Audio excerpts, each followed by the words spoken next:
You know how some practices just become, well, part of life, passed down, and maybe we don't always stop and ask, why do we actually do this? Mm-hmm.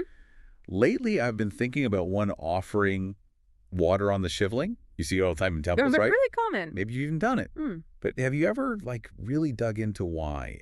Is it just tradition, or is there something deeper? Mm-hmm. Maybe even something scientific? That's a great question. And yeah, that's what we're hoping to explore a bit today. So where do we start? The Shivling itself. Exactly. To get the water offering, you first need to understand what the Shivling represents. It's not just a stone. Sources often call it the fundamental seed of creation. The seed of creation, okay. And the name Shivling itself is quite revealing. Ling means a definite form, a mark, Right. and Shiv.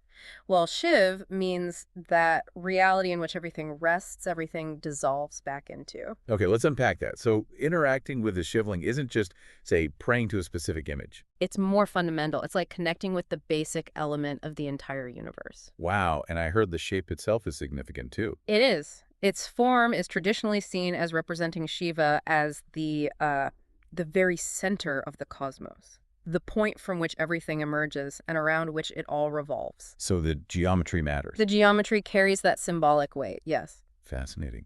Okay, so bringing it back to the water offering, our sources connect this to a pretty dramatic story, don't they, from the Puranas? They do indeed. A very famous one, the Samudra Manthan, the churning of the great ocean. Right, I know that one. Gods and demons churning. Exactly. And during this massive event, all sorts of amazing things came out. Treasures, divine beings, but also something terrible. Uh-oh. A lethal poison called halahal. And this wasn't just any poison. It was so potent, it started burning, well, everything. The whole of creation was threatened. That sounds terrifying, a cosmic crisis. So how does Shiva fit in? Well, to save everyone, to save the universe, really, Lord Shiva did something incredible. He consumed the halahal. He drank the poison. He did, an act of immense sacrifice.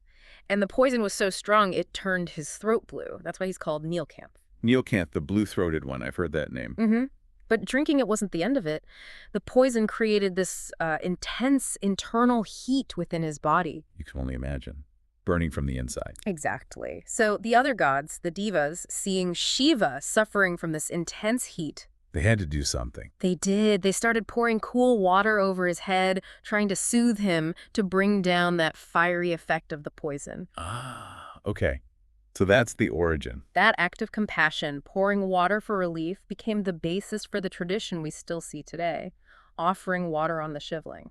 That's a really powerful story. It ties the ritual directly to saving the universe. But, okay, fast forward to today. What's the deeper spiritual meaning for someone doing this now? Spiritually, it's seen as a profound act of surrender. It's not just, pouring water. It's symbol. Highly symbolic.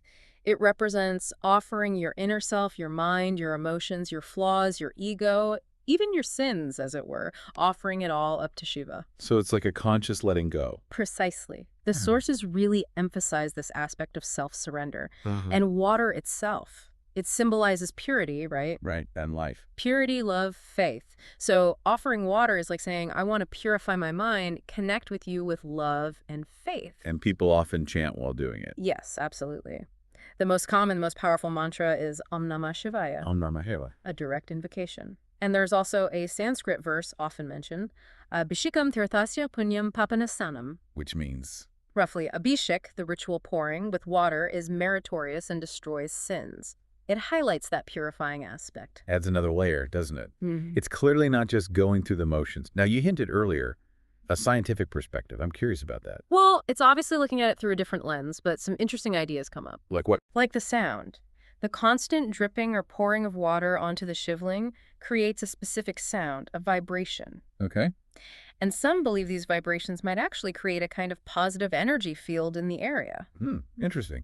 And the stone itself? Yes, the material matters too. Often, Shivlings are made of black stone, which is thought to be good at absorbing energy. Absorbing energy, like the energy of the prayers? Perhaps.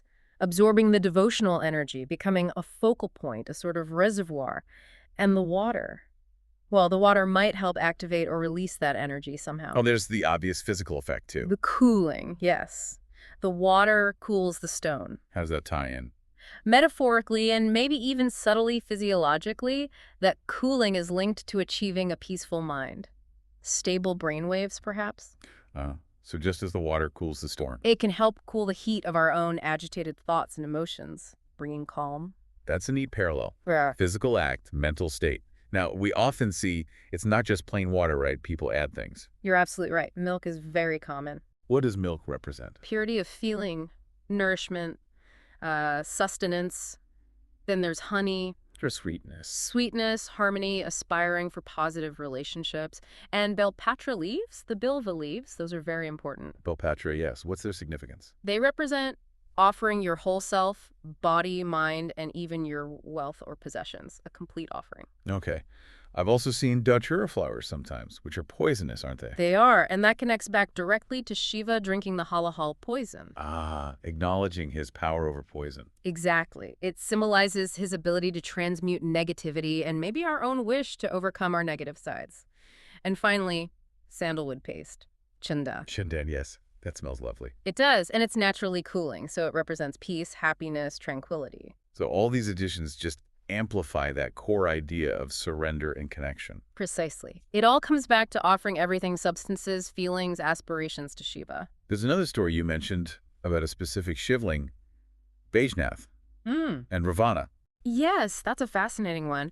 Ravana, the king from the Ramayana, was actually a huge devotee of Shiva. Despite everything else, yeah. Deeply devoted. And the story goes, Shiva promised him a Shivling he could take back to Lanka. Oh. But there was a catch. He couldn't put it down on the ground anywhere until he reached Lanka. A condition. I sense trouble. Well, circumstances conspired, and somehow he ended up needing to place it down before reaching Lanka. And the moment he did It got stuck. it became completely immovable, rooted to the spot, and that very Shivling became the famous Bajnath Shivling. Wow. And the water offering there is special. Yes, water is offered there daily, continuously. It stands as a symbol of Ravana's unwavering devotion despite his failure in that task, and also of Shiva's own steadfastness, his immovability. It really shows how deep these connections run, doesn't it? The stories, the symbols, the practice. They're all interwoven. So for anyone listening, the next time we see or maybe even do this offering, it can be more than just habit. Absolutely. Try to see it as that conscious act of surrender we talked about. A chance to mentally offer up the worries, the troubles, Yeah. the ego. All those burdens we carry, offer them to Shiva. And maybe, just maybe, find a bit more peace in doing so. That's the hope, isn't it? The potential for inner calm through that simple, symbolic act. It seems like a good place to perhaps reflect.